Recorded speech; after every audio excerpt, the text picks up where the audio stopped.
Now what Peter is saying here is, there is a time in God's program when there'll be what he calls the times of restoration of all things.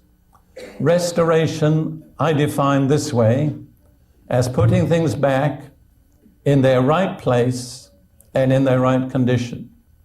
If something has been out of place, restoration puts it back in its place. If something has been in a wrong condition, restoration puts it back in the right condition.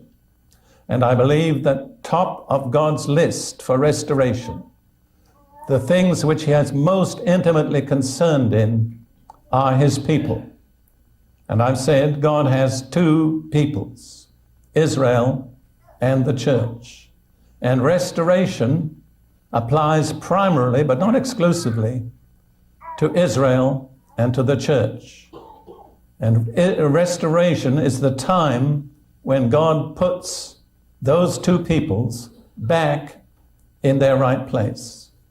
Now, for Israel, restoration is primarily, but not exclusively, geographical and political, because God has only one right place for Israel, which is the land which is now once again called the land of Israel. And putting Israel back, restoring Israel, requires putting the Jews back in their land. God gave that land to Abraham and to his descendants by an everlasting covenant 4,000 years ago. And God has never changed. He's never reneged on that covenant.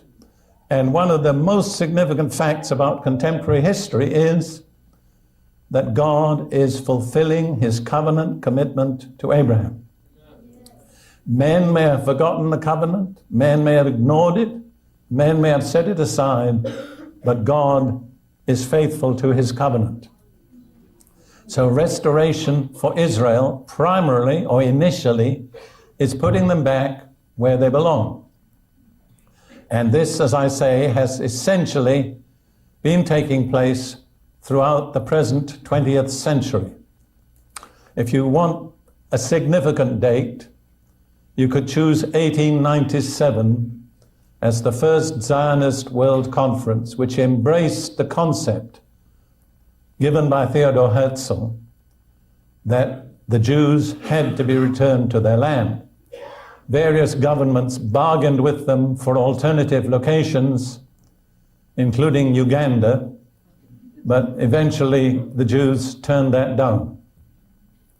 Now, the restoration of Israel is not exclusively geographical, because, and we'll be looking at this in one of our later sessions, in Ezekiel chapter 36, God gives detail by detail the stages of restoration. And he speaks about their regathering, their cleansing, the taking away of a heart of stone and giving them a heart of flesh. He speaks about putting his Holy Spirit, Ruach HaKodesh, in them. And then he says, you will dwell in the land, and you will be my people, and I will be your God. Now that's the consummation of restoration.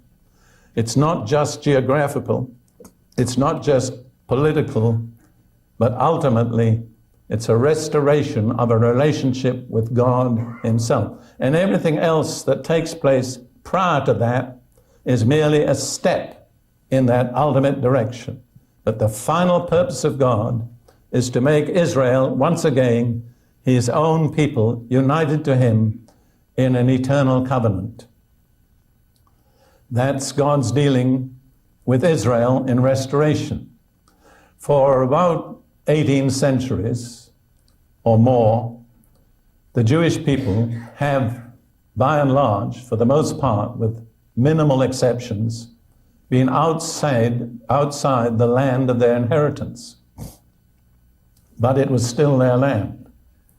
In Ezekiel 36, God calls it, speaking to Israel, your land, whether they were in it or whether they were out of it. Because once God has given a thing, it remains the property of those people, whether they are owning it or not. So that's a picture of Israel's restoration, very briefly.